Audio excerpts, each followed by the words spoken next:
കുരുക്ഷേത്രത്തിന്റെ 4-ാം ദിവസം മനുഷ്യ ദേഹക്ഷയം, ആന, കുതിര, തേര് എന്നിവയുടെ നാശം ഇവയൊക്കെ ഇരുവർക്കും വന്നുകൂടി. ദൃഷ്ടദ്യുമ്നനെ ശല്യൻ 9 ശരങ്ങൾ വിട്ട് വല്ലാതെ മുറിവേൽപ്പിച്ചു. ഉടനെ ദൃഷ്ടദ്യുമ്നൻ 2 ബാണങ്ങൾ തൂകി ശല്യനെ വല്ലാതെ പീഡിപ്പിച്ചു. ഇതിൽ അത്ഭുതമായി ദൃഷ്ടദ്യുമ്നന്റെ വിക്രമം കണ്ട് നിന്നുപോയി എല്ലാവരും. ആ 2 തേരാളികളും പടവെട്ടി നിൽക്കവേ 2 പേർക്കും യാതൊരു വ്യത്യാസവും കണ്ടില്ല. മുഹൂർത്ത സമയം ആ പോരാട്ടം സമമായി നിന്നു. ഉടനെ ശല്യർ ദൃഷ്ടദ്യുമ്നന്റെ വില്ല് നല്ലപോലെ മൂർച്ച കൂട്ടി ഭല്ലത്താൽ മുറിച്ചുവിട്ടു. അവനെ ശരവർഷം കൊണ്ട് മൂടി. മഴ പെയ്ത് കാർമേഘം മലയെ വൃഷ്ടി കൊണ്ട് മൂടുന്നത് പോലെ മൂടി. ദൃഷ്ടദ്യുമ്നൻ പീഡിതനാകുന്നത് കണ്ട് അർജുനപുത്രനായ അഭിമന്യു മദ്രരാജാവിനെ ഏൽക്കുവാനെത്തി ശല്യന്റെ രഥത്തിന് നേരെ ചെന്നു. അർജുനപുത്രൻ തീഷ്ണമായ ശരങ്ങൾ അദ്ദേഹത്തിന് മേൽ പ്രയോഗിച്ചു. പോരിൽ സൗഭദ്രനെ കണ്ട് കൗരവന്മാരൊന്ന് ഭയന്നു എന്ന് തന്നെ പറയാം. ദുര്യോധനൻ, വികർണൻ, ദുശാസനൻ, വിവിംശതി, ദുസ്സഹൻ, ദുർമുഖൻ, ചിത്രസേനൻ എന്നിവർ മദ്രരാജാവിന്റെ തേരിനെ കാത്തുകൊണ്ടു നിന്നു. അവരെ എല്ലാവരെയും ക്രൂരമായി തന്നെ അർജുനപുത്രൻ മർദ്ദിച്ചു. ഭീമനും ദൃഷ്ടദ്യുമ്നനും സൗഭദ്രനും ദ്രൗപദേയന്മാരും മാദ്രീപുത്രന്മാരും ഇങ്ങനെ 10 പേർ ചേർന്ന് ധാർത്തരാഷ്ട്രന്മാരോട് പോരാടി നിന്നു.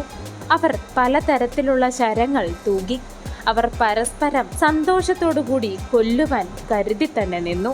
പരസ്പരം മത്സരിച്ചവർ പോരാടി. ദുര്യോധനൻ കോപത്തോടെ യുദ്ധത്തിൽ ദൃഷ്ടദ്യുമ്നനിൽ കൂർത്തമൂർത്ത 4 ശരങ്ങൾ പ്രയോഗിച്ചു. പിന്നെ മഹാബലനായ ഭീമൻ ദുര്യോധനനെ ഏറ്റു. കലഹം ഇതോടുകൂടി അവസാനിച്ചു കളയാം എന്ന ഭാവത്തോടുകൂടി ഭീമൻ ഗദയെടുത്തു. ശൃംഗമുള്ള കൈലാസപർവ്വതം പോലെ ഭീമൻ നിന്നത് കണ്ടപ്പോൾ മിക്കവരും ഒളിച്ചോടിപ്പോയി. ഉടനെ ചൊടിച്ച് ദുര്യോധനൻ ശക്തമായ 10,000 ആനപ്പടയോടുകൂടി ചൊല്ലിവിട്ടു. ആ ആനപ്പടയോടുകൂടിയുള്ള ദുര്യോധനന്റെ വരവ് ഭീമൻ എതിർത്ത് നിന്നു. ആ കൊമ്പനാനപ്പട വന്നത് കണ്ട് വൃഗോദരൻ സിംഹത്തെ പോലെ അലറി. തേരിൽ നിന്ന് ഗദയെടുത്ത് ചാടിയിറങ്ങി. കാരിരുമ്പായ ആ ഭാരത്തോടു കൂടിയ ഗദയെടുത്ത് അവൻ വായ തുറക്കുന്ന അന്തകനെ പോലെ ആനപ്പടയിലേക്ക് ചെന്ന് കയറി. ബലവാനായ ഭീമൻ ഗദ കൊണ്ട് ആനകളെ തച്ചു കൊല്ലുവാൻ തുടങ്ങി. മനസ്സുറപ്പിച്ച് അവന്റെ അലർച്ച കേട്ട ആനക്കൂട്ടം അങ്ങുമിങ്ങും പേടിച്ച് ഓടുവാൻ തുടങ്ങി.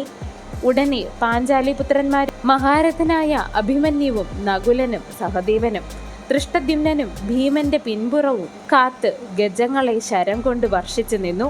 ഐരാവതം പോലുള്ള ഗജത്തെ മഗന്ധ രാജാവ് പോരിൽ സൗഭദ്രന്റെ തേരിന് നേരെ വിട്ടു.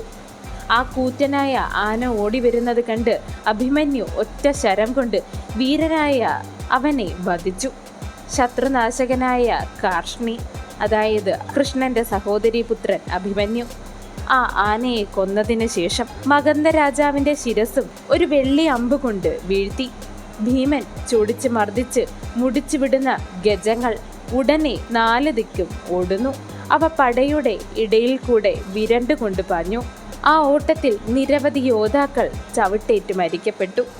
വില്ലാളി വീരനായ ഭീമനെ സൗഭദ്രൻ മുതലായ മഹാരഥന്മാർ രക്ഷിച്ചു നിന്നു. ആനച്ചോര തെറിച്ചു. ചുവന്ന ഗദയെടുത്ത് ഭീമൻ അന്തകനെ പോലെ രൗദ്രമൂർത്തിയായി നിന്നു.